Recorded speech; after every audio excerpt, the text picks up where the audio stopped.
Туугандарымна нокотун жанындагы жүгөрүнүн уну. Буну эми индустар алат, кыргыздар деле алып иштесе болот жүгөрү ун. Бирок кичине башкачараак качествосы, күчтүү качествосунан. Бул күрүчтүн жалпак индийский. Мына товарларыбыз бар. 90 сомдон, бул 80ден, мына келди 70 сомдон.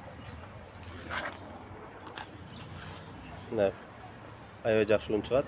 Мына народный 1850, экинчи сорт унубуз бар 1500га.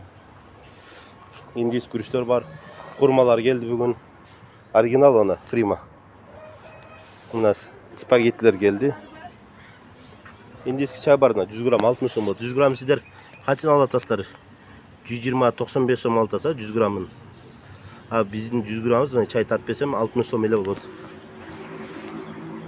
Саламатсызбы же? Дани ушуйдун унун килограммы тартабыз 85ден алып беребиз.